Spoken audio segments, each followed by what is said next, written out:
بسم الله الرحمن الرحيم. الحمد لله رب العالمين. الحمد لله القائل في محكم تنزيله وأن المساجد لله فلا تدعوا مع الله أحدا. نحمده سبحانه وتعالى حمدا يليق بجلاله، ونشكره سبحانه وتعالى شكرا ينبغي لعزته ولجبروته، وصلى الله وسلم على أعلم الناس بدين الله وأحسن الناس دينا وخلقا وأفضل المستفين نبينا محمد القائل: إن بيوت الله على الأرض المساجد. musidɓe julɓe tedduɓe, musidɓe e diina e enɗam, caggal yettugol an Allah subhanahu wa ta'ala yettore nde o handi, mi jarnamo kanko Allah jarore nde o foddi e dow nemaji makko huuɓituɗi. mi yettamo kanko Allah tummindirɗo en e fewndo o sa'i ɗo fi en ɓeydodir e kaɗo diina ka o tagiri en sabu muɗum. kanko Allah subhanahu wa ta'ala o wi en e simore alqur'ana woni suratul jinni aya 18. o wi ande juliddaje ɗen ko Allah herani, ɗum woni ande juliddaje ɗen ko Allah jeyi. ande ɗeɗo juliddaje yo ɗe herinane Allah, ɗeɗo juliddaje yo ɗe waɗane Allah. fala tad'u ma Allahi, woton rewidu wondude Allah goɗɗum ngo e nder majje, woton wattidu goɗɗum e Allah e fi majje, wota on funnu Allah e goɗɗum e majje e fi majje. en yettimo kanko Allah, en jarnimo. yettore fo ko kanko hanani, jarore fo ko kanko hande e muɗum. en duwanike oɗo ɓurnaɗo tage fo nulira yurmede, oɗo ɓurnaɗo dendagal suɓaɓe nulira yurmede, annabi meɗen muhammadin sallallahu alayhi wa sallam, makuɗo e hadise makko selluɗo wonde cuuɗi Allah ɗin ka hoore leydi ɗo ko juliddaje ɗen. cuuɗi Allah ɗin ka hoore leydi ɗo ko juliddaje ɗen. ɗum non hiɗen toro Allah ñagomo yo ɓeydu jam e kisiye e dow o annabajo, o dumina jam e kisiye e dow makko, kanko e yimɓe bele bon makko, e sahabaɓe makko ɓen, e sonnaɓe makko ɓen. o ɓeyda jam e kisiye e dow kala julɗo taaɓiɗo ka islamu taɓande maɓɓe no haniri, non ha ñande o roni leydi ndin.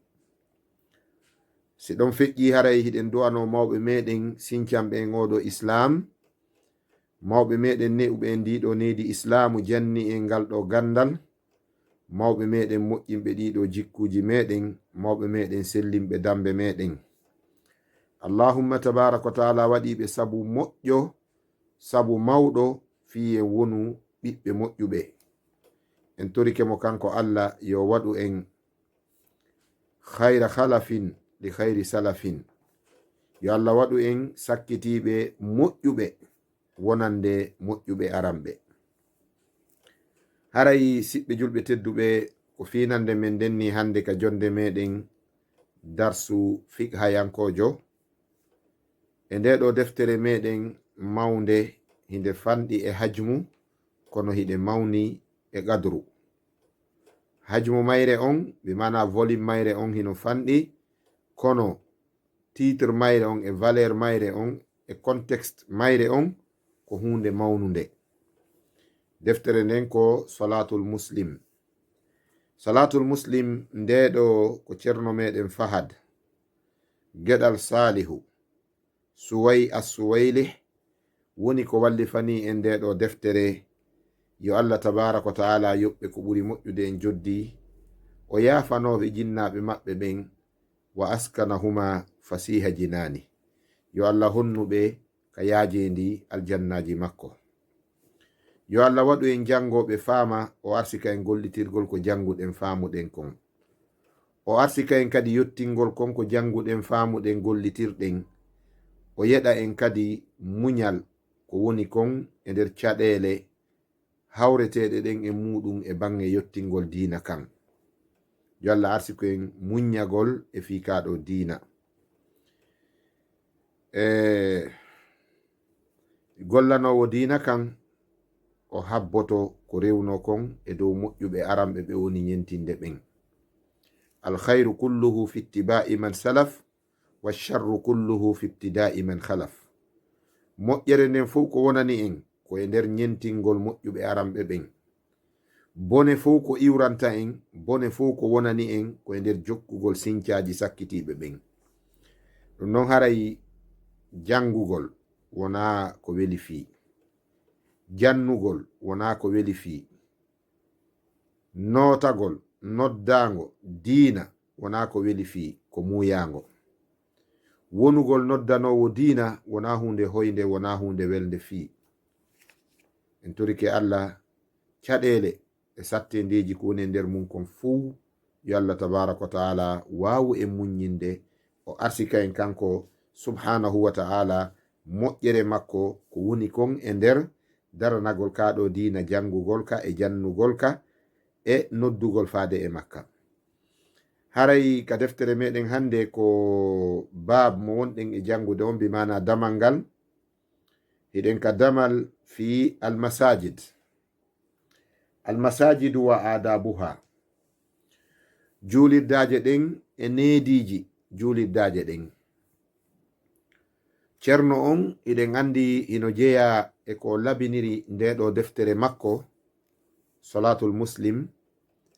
so addi unwan on, o addi titre on, damal ngal ko heewi kon o yaltinanay en ɓure konko woni sappade ka damal ɗon. o weƴƴita ɗum, o daɗɗa ɗum, o adda dalilaji ɗin. ɓaawo ɗum o sortana en kewkewji ñawoje ko woni kon e nder damal ngal.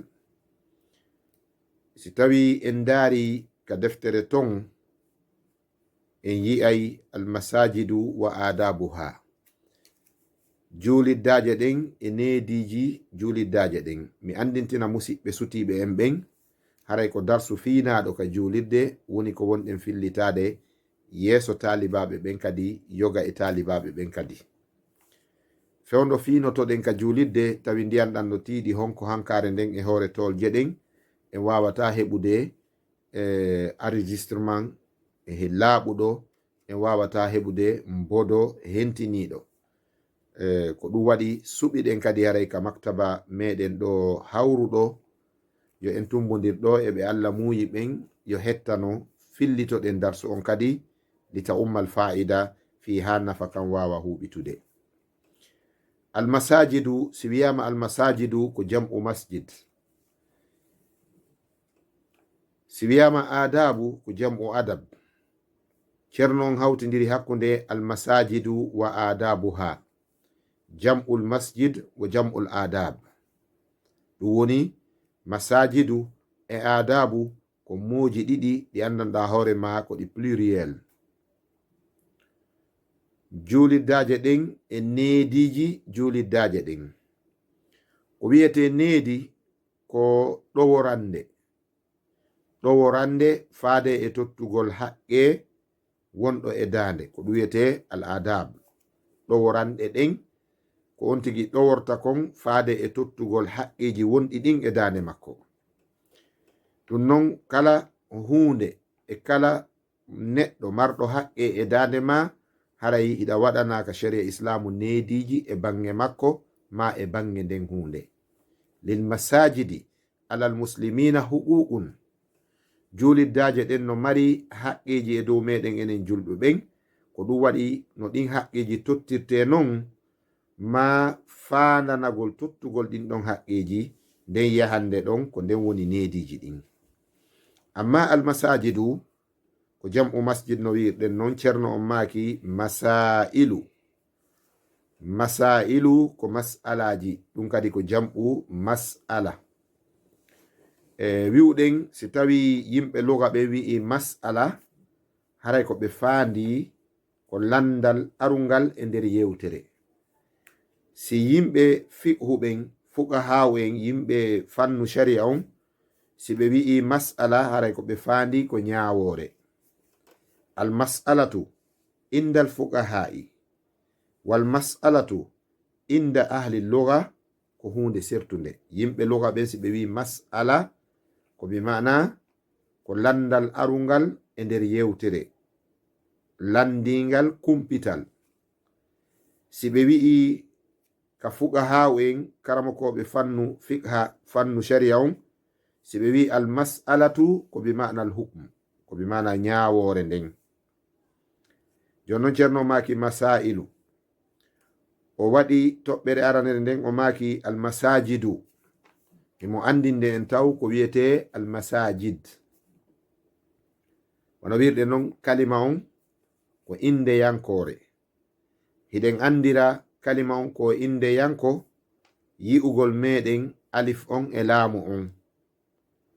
alif on e laamu on hiɗen andi ɗum ko maande tindinayde wonde kalima mu arabu on ko inde yanko. ɓe maki almasajidu hiya al amakinu allati tuqamu fiha salawatu lhamsu. almasajid julirdaje ɗen hiya allati hiya al amakinu allati tuqamu fiha salawatu lhamsu. ko wiyete almasajidu ko ɗin nokkeli ɗi andanɗa hoore ma julɗe ɗen waɓutuji ɗin jowi hino totte e mu'um, waɓutuji ɗin jowi no are huwe e mu'um.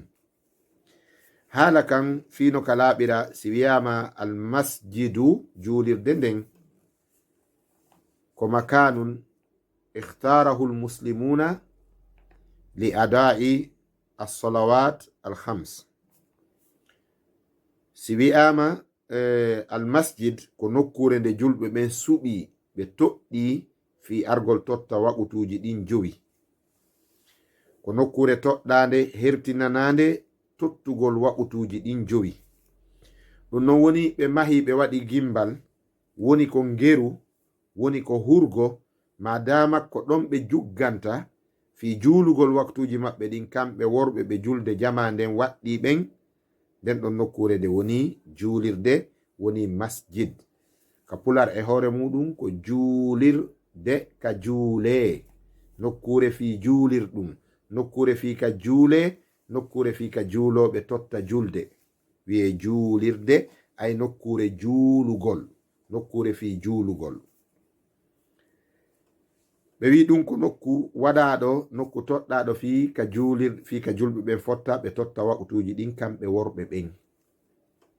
amma suddiɓe ɓen en jangoye ɗum ka masalaji yeeso ga, ka nyawoje yeeso ga. suddiɓe ɓen argol maɓɓe ka julirde wona ko waɗɗi, wona hay sunna, wona ko waɗɗi, wona hay sunna, balko ko newna.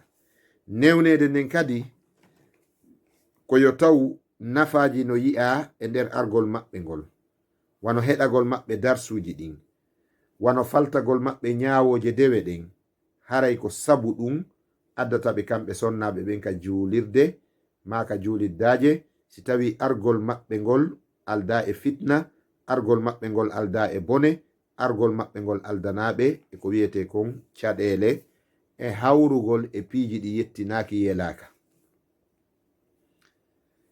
so tawi ɗin ɗon no ton annabi sallallahu alaihi wasallam maki salatuhunna fi hujurihinna khairun lahunna, juulugol maɓɓe ka cuuɗi maɓɓe ko ɗum ɗon ɓuri ɓe moƴƴande.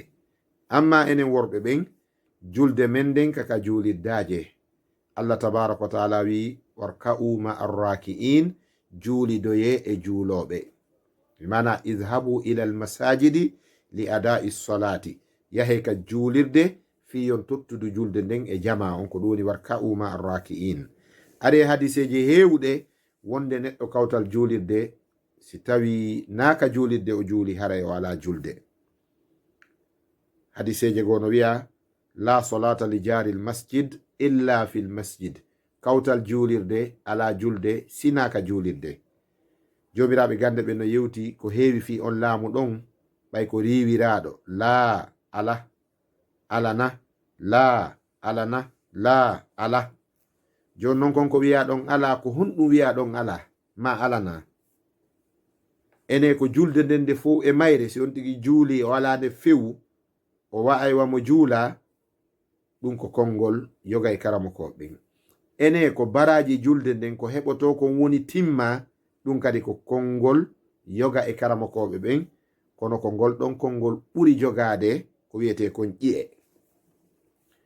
sina hara oɗo neɗɗo hellifaɗo gorko saliɗo yahugol ka julirde, ko salori ko bonere nya, ko salori ko welsindare, ko salori ko anyugol tummodirgol e julɓe ɓen, ko salori ko liɓugol bote e yamirore Allah nden, oɗo kan so juuli ha ɓuɓɓuru fuɗi ka tinde makko o ala julde.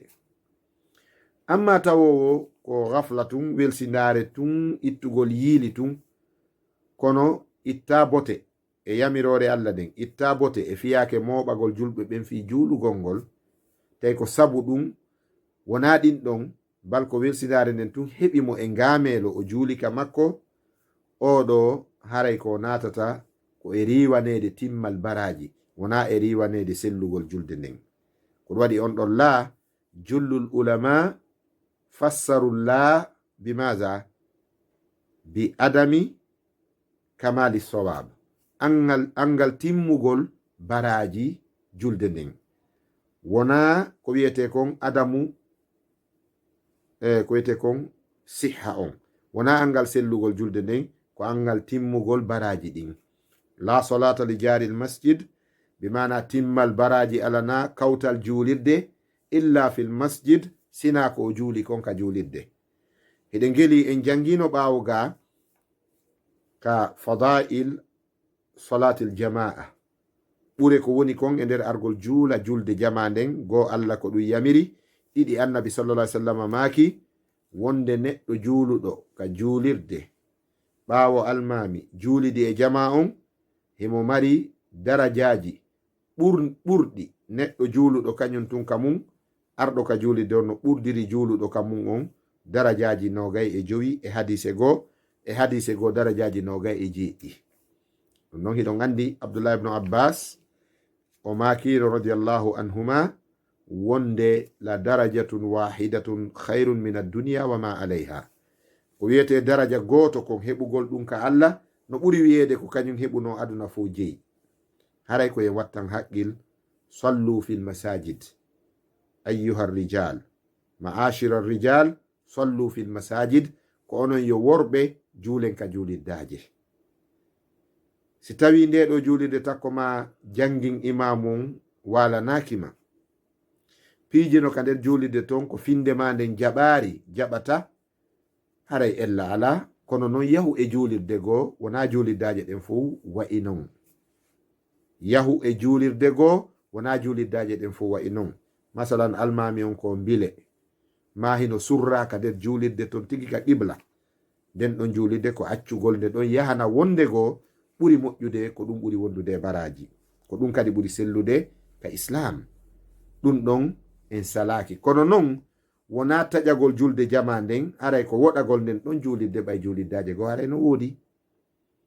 toroɗen kadi jama on kadi fi juulirde nden feeñidi e on ella ɗon, haray juma kan, juulirde juma kan sellata ka ɗum waɗe sina e ley konngol yeesoɓe ɓen ka diina e yeesoɓe ɓen ka dawla. si tawi ɓe newnari fi juulirde juma, haray ɗum ɗon kan sellata ka yimɓe waɗan doole, waɗan jaggu, darto autorité on, wiya kañum be waɗa juulirde juma, ma juulay e nder salon, ma juulay e ley mangoje, ɗum ɗon sellata few. ceerno maki almasajidu wano wirɗen nin, hiya al amakinu allati tuqamu fiha salawatul khams, ko nokkeli waɗaɗi ɗin fi ka yimɓe ɓen ara ñinna julɗe ɗen waktuji ɗin 5. fadluha, ɓural ko juuliddaje ɗen jogi kon. yaqulu llahu ta'ala, allah towuɗon hino wi'a en e ndeɗo simore at-tawba aya 18. suratul jinni to kadi aya mo uditirɗen on ko aya 18. allah subhanahu wa ta'ala wi ka suratu tawbati ɗo, innama ya'muru masajid allahi man amana billahi wal yawmil akhiri wa aqama as-salata wa ata az-zaka wa lam yakhsha illa allah fa asa ulaika an yakunu min al-muhtadin. haala ɗo no ɗo haala jana allah tabaraka wa ta'ala wi innama andu, ɗum ko adatu hashrin ni, allah muɓu haala kam fuu e alhaali on fuu. innama andu, innama andu ya'muru ko woni e wurnitude masajid allahi julirdaje allah ɗen man amana billahi ko ɓen gomɗinɓe allah goo man amana billahi ko on gomɗinɗo allah wal yawmil akhiri e ñalade sakkitide nden woni goo al imanu eɗen andi al imanu billahi bi wujudillahi wa ijaduhu li kulli shay'in ɗum ɗo ko ar ruknul awwal min arkanil iman ko tugalal aranal ngal ni e tugale imanu ɗen jeego ɗum noon ɓayna darsu tawhid ma aqida haray en sappi ɗum tun iɗen feƴƴude yeeso wal yawmil akhiri gomɗingol ñalande sakkitide nden garal lakaral ngal ɗum ɗo ko ruknul min arkanil iman goɗɗo wawata wonde julɗo mo finde mum selli o gomɗina darngal o gomɗina nde ñalande sakkitinde wiyetede yawmul hisab hakke ko nde mawni allah tabaraka wa taala o ɗuɗɗini inde mayre hunde si janɗi nde teddi ma nde hulɓinike nde hawnike inde mayre ɗuuɗay nokku goo hinde wiye yawmul hisab yawmul qiyama hinde wiye as-sa'a hinde wiye zalzala hinde wiye haqa hinde wiye taghabuni hinde wiye yawmul fasli ta'addudu asma'i as-sa'a tadullu ala azamati sha'niha wa ahwaliha ɗum ko tindini ko mawnugol fiyake darngal e kulaleji maggal ko ɗum addi yo inde ɗen ɗuuɗu allah tabaraka wa taala wi ko wurnitata juliddaje ɗen ko ɓen gomɗinɓe allah e ñalande sakkitinde nden wa aqama salata o ñinni julde nden kadi e mayre ka julirde wa ata zakata ɓay ko julɗo totti zakka on walam yakhsha tawi o hulari illa allah sina allah tawi o hulata si wona allah allah wi ulaika ɓeɗo asa ulaika ɓeɗo hino tijja an yakunu min almuhtadin nde tawata ɓeɗo hino laati jeyaɓe e fewɓe ɓen ɓe allah fewni ɓen asaji ɗin ka allah koɗi pellet ka meɗen koɗi hino gasa hino tijja kono ka makko kanko allah abdullah ibn abbas maki koɗi pellet sabu ala ko heedata mo kanko allah e laatingol ko o eɓɓi koyo laato oɗo innama ya'muru imaratul masajid wurnitugol juliddaje ɗen ko toɓɓe nayi ko wiyete fiyake wurnitugol juliddaje ɗen kon fof hino yiltodira e toɓɓe nayi aranum ɗum ko ta'azimu sha'niha mawningol fiyake majje kanje juliddaje ɗen hara fi majje no mawni e ɓerɗe julɓe ɓen sa yi'i julirde nden a yi'i cuuɗi maɓɓe ɗin a tawayi alhaali on no holli ko juliddaje ɗen ɓuri mawnude e ɓerɗe maɓɓe ɗen si ɓe nangi chantier suudu ka ɓe hoɗa ɓe nangi chantier darnugol julirde tawa ko julirde nden ɓurata yawude fi diini cuuɗi maɓɓe ɗin bil aks au contraire no wawɗen noon julirde fuɗɗete ɗo nde torane fi sabilillah hara kadi woɓɓe kadi no ñomitorde hen woɓɓe no ñomitorde hen woɓɓe no bulokude hen ko heɓoto ɗon woɓɓe no moltinde hen ko heɓoto ɗon kon nde golle ɗon 20 ans duuɓi nogay hara kode chantier étage ji ɓante nano e ñaamo yeeso e ɓaawo e nder duuɓi jowi si a wayri quartier on sa arti ɗon a fayte quartier on village ɗin e koreji ɗin hara julide nden ha joni ko nde chantier fi sabilillahi e keesoy salliɓe no yalta jinda yaha e Carrefour ji si heɓi ko heɓi wo machallahu allah tabaraka wa taala andi no ɓe warrata musidɓe julɓe tedduɓe ɗum ko mande fofere iman julidde si fuɗɗama darnede koyo yaawu o wi innama andu ya'muru ko wurnitata masajid allahi juliddaji allah ɗen man amana billahi wal yawmil akhiri ko gomɗinɗo allah e ñalande sakkitinde nden o wi wa aqama salata on ɗo ɓe juuli fewdo juulete ɓe juuli no juulirte non ɓe juuli yeru ko juulete ɗon ɓe juuli ka juulete ɗon ɗum woni ka juliddaje wa ata zaka ɓe totti zakka on ɓe limari tun zakka on ɓe yaltini bal ɓe jonni hana ɓe jonnede ɓen walam yakhsha illa allah ɓe hulari si wona allah alkhawfu ko khawfani kulol ko ɗiɗi ko alkhawfu tabi'i wal khawfu almashru'i kulol ngol tawata ngol e ngala feere maggol en tagida e maggol. Siko tiiɗi waɗi hito en ɗenƴoto. Se yi ƴiƴan e wonkiji ka tilfoto e yi ƴiƴan ko heewi ka hibba en hulay. Se yi accident jano en hulay. Sen nani ko hulɓini en hulay. Ko ɓernde ɗenƴoto kon ɗum ko tabi'atul insan, ko nature en nangitirtake ɗum. Amma kulol shar'inagol ngol ko kulol araygol ngol ka bange molorgol e faabinorgol e wallinorgol. Ngol ɗon kulol ngol hanana si wona Allah tabaraka wa ta'ala. Ko ɗum woni walam yakhsha illa Allah. Allah wi ɓeɗo pellet, ɓeɗo Allah fewnayɓe. Allah tabaraka wa ta'ala ƴetta e ɓerɗe maɓɓe ɗen fewtina diina kan fiyo ɓe nafitor gurdam maɓɓe ɗan ɓawo mayde nde. Yo Allah waɗu en ɓen. Hino jeeya e ɓure ko juuliddaje ɗen jogi kon aya mo udditirɗe yewtere nden on suratul jinni aya 17. Allah tabaraka wa ta'ala wi ande juuliddaje ɗen ko Allah herani, juuliddaje ɗen ko Allah wonani, juuliddaje ɗen ko Allah jeyi. Fala tad'u ma Allahi, wota on noddu, ɗum woni wota on rewidu wondude Allah ahadan hay goto e majje. Ko ɗum woni wota julidde waɗe fi Allah, mawningol Allah acce, mawningol piiji are waɗe e juliddaje ɗen. Dewe Allah ɗen jillindire e faaleji yimɓe ɓen. Dewal Allah ngal jillindire e beleɗe yimɓe ɓen. Dewal Allah ngal hawtindire e piiji yimɓe ɓen. Haray ɗum hana ko yo sendidire. Ko ɗum woni wata rewidu Allah e goɗɗum e nder majje. O wi wa yaqulu nabi sallallahu alaihi wasallam ay min al fadail ka ɓure annabi ɓe jam e kisi woni e muɗum maaki e nder hadise juutuɗo ɓe lannitori hadis on: wa majtama'a qaumun fi baytin min buyutillahi yatluna kitaballahi go wa yatadarasunahu bainahum ɗiɗi. O wi illa nazalat alayhimul sakinatu wa haffathumul malaikatu wa ghashiyatuhumur rahmatu wa dhakarahumullahu fi man indah. Hadis o ɗo rawahu Muslim, ko imam Muslim fillimo ka sellunde makko. Annabi sallallahu alaihi wasallam maki yimɓe moɓodirta e suudu e cuuɗi Allah, yimɓe moɓodirta e juulirde e juuliddaje Allah.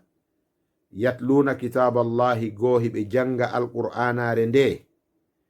Wa yatadarasunahu bainahum, himɓe jannidira alqur'ana hakkudeji maɓɓe. Woɓɓe no fiina, woɓɓe no janga, woɓɓe no dartina, woɓɓe no rewto. Hiɓe jaɓodira faamuji maɓɓe ɗin ka alqur'anare ɗiɗi. Wa yatadarasunahu bainahum, ɓe jannidira alqur'anare nden hakkude maɓɓe.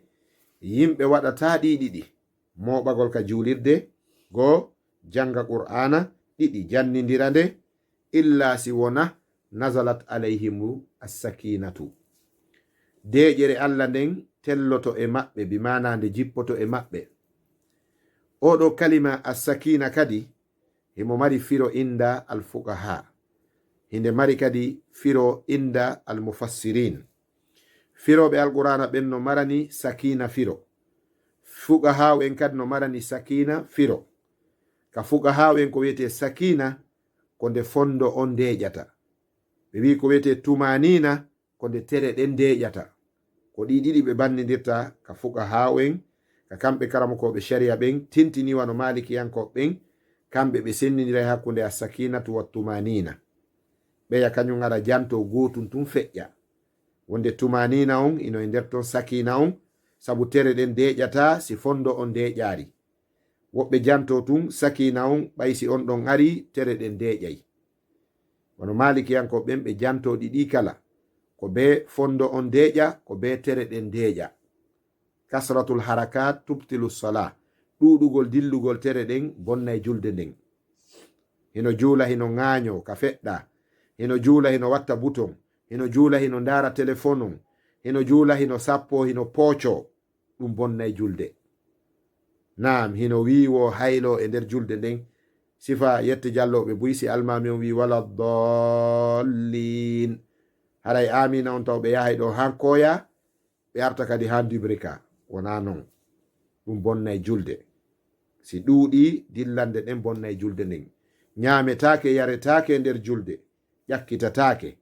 wowletake haala goo e nder julde nden min kalami duniya, sina hara ko wano neɗɗo o yi'i masibo, o yiltiri masibo on jopagol, ma o wowli fi artirgol haqqillaji ɓen ɓe ala julde e ñifingol masibo ngon o kontina julde makko, ma o sotta o yaha wano masalan mas no faala wadde o sotta, si tawi disjoncteur suudu ndun ko yeeso makko tigi woni o yaha o ɗannina, o hayno bobo no sutika koloyru o sappo, si famaka o wiya itte bobo on ka takko koloyru, ɓe ala julde ɓen nana ɗum ɓe waɗa ɗum o kontina julde makko, ɗum bonnata julde, sabu hon ɗum hiɗen andi ɗon ko masibo molanago woni ko on tigi yilti. sina ɗum kam mo wuuli haala goo e nder julde nden ko wona konguɗi julde nden nde bonayi. joni noon annabi sa sallam maki so tawi yimɓe moɓike nder julirde eɓe jangude qur'ana jannidirande, deƴere allah nden jippoto e maɓɓe. mufassiruna en no fira sakina ko amrun gaybiyun, ko hunde wirninde, goto andano nde wayi, goto yirari nde gite, kono ko hunde wodade. hinde waywa ko wiyete almahabba, giggol. goto wawatama wiide giggol ko blanc ma bleu ma noir, white o black o green. goto wawatama wiide giggol no rawni ma, no ɓawli ma, no soyɗi ma, no wayi nin, kono no anda hino wooda.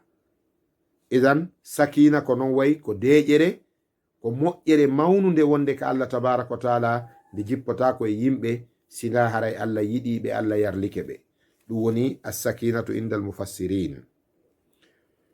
wa haffathumul malaika, malaika ɓen kadi aray hutta ɓe ɗon, ɓe moɓiɓe ka julide no janga qur'ana jannidirande, malaika ɓen aray waɗa kuruwol ɗon, si saffiji maɓɓe hawri tati, malaika aray waɗa saffiji ila masha allahu ɓawo maɓɓe. si kuruwol maɓɓe woni kuruwol gotol, malaika ara hurda ɓe ɗon ila masha allahu hanka allah muyi wo. wama ya'lamu junuda rabbika illa hu, no kunu allah ngun fotata hay goto anda ɗum sina kanko. ɗum non ko koneli malaika, ɓe jippoto ɓe hutta, ɓe ara ɓe encercla, ɓe waɗa circulation, circumambulation, ɓe ara ɓe huttita ɓen joɗiɓe ka nder julidde heno jangude qur'ana jannidira. yo allah arsiku en ɗe golle moƴƴe. en yetti allah wonɗo en waɗinde ɗum on. o wi tammum ɗum wa haffathumul malaika, eni ne deɗɗimu ɗum wa haffathumul malaika, malaika ɓen ara huttita ɓe ɗon. o wi nayaɓum ɗum ma tammum ɗum wa ghashiyatumur rahma, yurmede allah nden hibbo e maɓɓe, no yirton sanke ɗen no sudda danki kim ma waali ɗon ka danki non, yurmede allah ɗen jippora e non e maɓɓe, sudda ɓe. ɗum woni moƴƴere tammere nden, sabu moɓagol maɓɓe ka julidde no janga qur'ana jannidira. nayaɓum ɗum wa zakarahumullahu fi man indahu, allah tabaraka wa ta'ala o yewta fi maɓɓe ka koneli e dente malaikaɓe wonɓe ɓen ka makko. imamu nawawi yumaki o wa zakarahumur rahmanu fi man indahu ɗo ko allah mantaɓe ka dente malaika, allah sifoɓe sifaji moƴƴi, allah mantaɓe o wiya malaika ɓen daare. nde mi yetino on ka arande lawol tagugol an adama e zurriya makko on wi'uno allah waɗay ka leydi bonnoɓe, naam bonnoɓe ari ka leydi, kono ndaare ɓeɗo ko moƴƴinoɓe, ndaare ɓeɗo mi yarlike ɓe, onon kadi weltaneɓe malaika ɓen du'anoɓe moɓiɓe ka julidde hino janga qur'ana jannidira. yo allah waɗu en ɓen.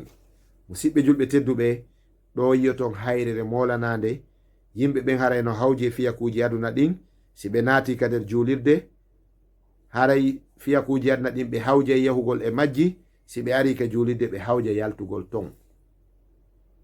kala neɗɗo arɗo ka nder julidde, o juuli waktu, o habbiti waktu ka nder julidde, himo janga qur'ana, ma himo janto inde allah, ma himo heɗo waaju, ma himo ɓeyditana julɓe ɓen, allahumma tabaraka wa taala windaymo wonɗo juulude fanni himo ka nder julidde. hay so jooɗi tun o fowti hara o waɗari fuy ka nder julidde fi habbagol waktu, o jangari qur'ana, o jantaki inde allah, o waajaki, o waajaka, hara o jooɗi tun o yaltari ton ha ngoya waktu tamo ɗon, o juulamo o yalta wano futuro e geeƴe, allahumma tabaraka wa taala windaymo wonɗo juulude. annabi sa sallam maki fa dhalikumur ribat, ko ɗum woni ko haɓɓanayno ɗon jooɓa rondo ɗon alaji cippiroye ɗon fi dina, eɗon heɓa ɗum ka julidde, juulugol waktu habbito waktu nder ton. idan ko en wattan haqqille nde ɗo toɓɓere. wa zakarahumullah rahmanu lahu fiman indahu allah mantayi moɓiɓe ka julidde ɓen hino janga qur'ana jannidira ka dente malaika ɓe du'anoɓe, malaika ɓe weltanoɓe, allahumma subhanahu wa ta'ala mantoroɓe, yo allah waɗu en ɓen. oɗo hadisi ɗe gandi ko imam muslim fillimo ka sellude makko. wa qala sallllahu alayhi wa sallam, annabi ɓe jamɓe kisewoni muɗum maki kadi, ahabbul biladi ila llahi masajiduha wa abgadul biladi ila llahi aswaquha. fahin ko hadis rawahu muslim. ɓe maki ko ɓura yiɗede e leydi ndin fuu ka allah ko juliddaje ɗen, ko ɓura añede ma tikkanede ka allah tabaraka wa taala fuu e hoore leydi ndin ko makitiji ɗin, luumoji ɗin.